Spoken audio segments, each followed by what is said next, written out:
రా.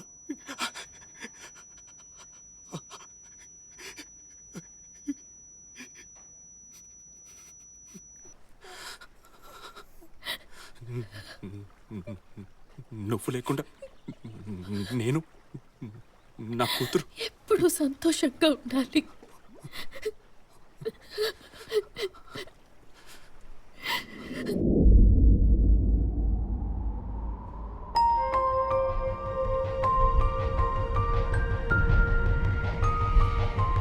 నువ్వే ఇష్టం.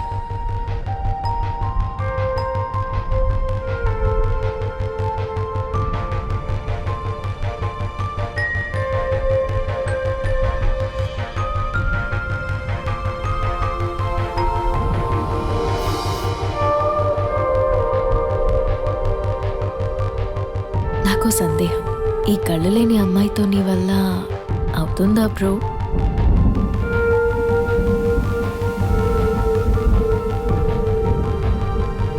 I love you.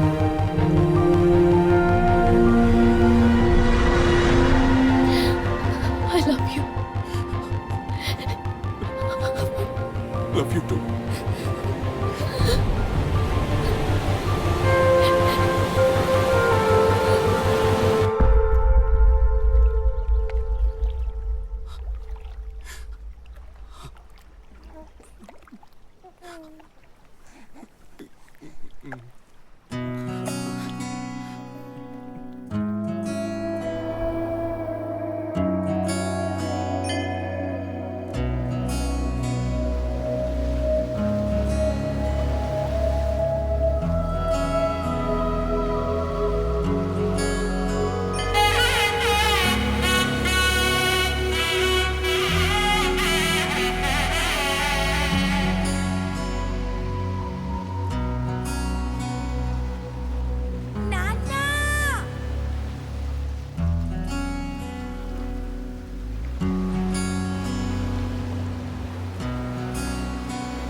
నీ ఉచ్ఛ్వాస నిశ్వాసాలే జీవకోటికి శ్వాసలు చేసిన విశ్వ విన్యాసం నువ్వు. నీ ప్రణవనాదమే మా హృదయంలో పలికించే అపూర్వ రాగం నువ్వు. ప్రాణుల ప్రాణం నిలిపే ప్రాణవాయువు నువ్వు. స్వార్థం తలెత్తి ధర్మం నాశనమైతే వీచే సమర సమీరము నువ్వే. విషవాయువు నువ్వే.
అయ్యో ఓకే అంకుల్ రండి. She still breathing. 1 hourలో హాస్పిటల్కి వెళ్ళిపోవచ్చు. రై నేను డ్రింక్ చేసి డ్రైవ్ చేసా. ఇప్పుడు దీన్ని తీసుకుని హాస్పిటల్కి వెళ్తే అయితే కార్ నేను డ్రైవ్ చేస్తాను. రై ముందు డోర్ తెరవండి.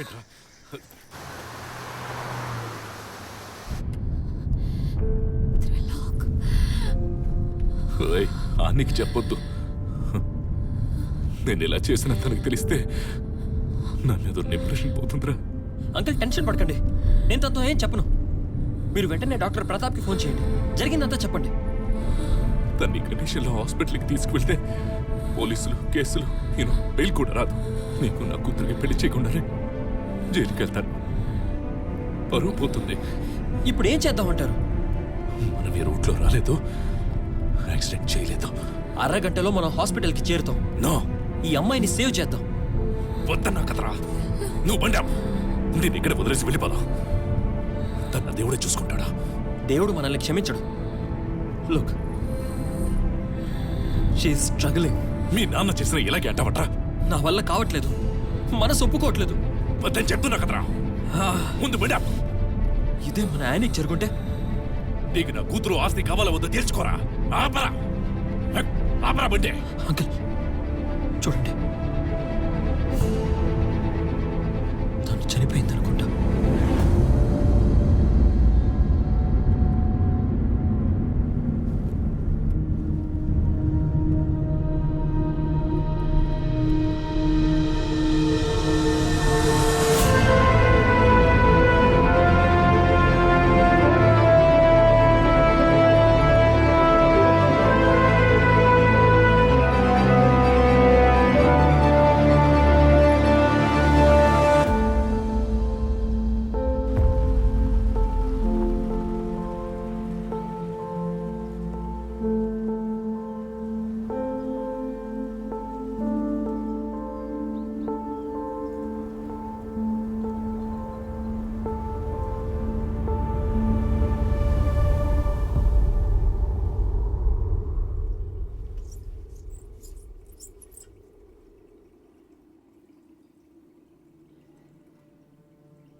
నీవు మహాదేవుడివి, శక్తిశాలి అయిన యోధుడివి, దయామయుడివి, విశ్వసనీయుడివి.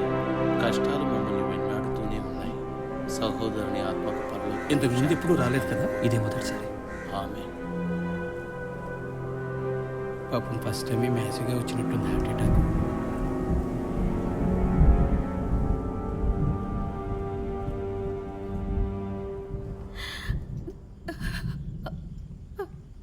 మనందరినీ వదిలి వెళ్ళిపోయాడు.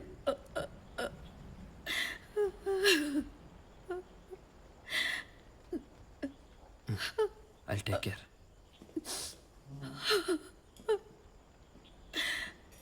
అమ్మమ్మ, ఏంటమ్మమ్మ చిన్నపిల్లల?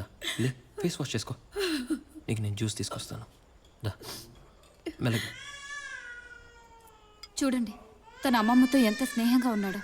సొంత మనవడు కన్నా ఎక్కువగా చూసుకుంటున్నాడు. ముందు అసలు నాన్న ఒప్పుకోలేదు నేను జస్టిన్ని పెళ్లి చేసుకోవడానికి. నేను తనే కావాలని పట్టుబట్టేసరికి నాన్న ఒప్పుకున్నారు. ఏ డెసిషన్ అయినా కూడా ముగ్గురం కలిసే తీసుకునేవాళ్ళం.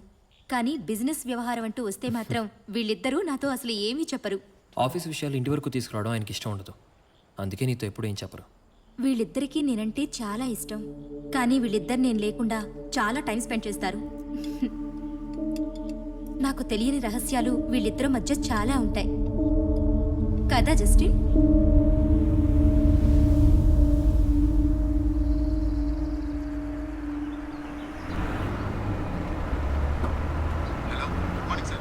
ఎక్కడున్నావు? చెక్ పోస్ట్ దాటాను సార్. నేను బయలుదేరాను. Okay sir. ఆల్మోస్ట్ రీచ్ అయ్యాను. Yes sir. నువ్వు ఆ ఏజెంట్కి కాల్ చేయి. ఎక్కడున్నాడు? Yes sir. సార్ అతను వచ్చాడా? అరగంట నుంచి ఇక్కడ వెయిట్ చేస్తున్నాను. ఒక్కడు కూడా రాలేదు. ఇప్పుడే కనుక్కుంటాను సార్. ఇంకో 5 మినిట్స్ ఇక్కడ వెయిట్ చేస్తా. తర్వాత వెళ్ళిపోతాను. అర్థమైందా? అలాగే సార్. ఆ.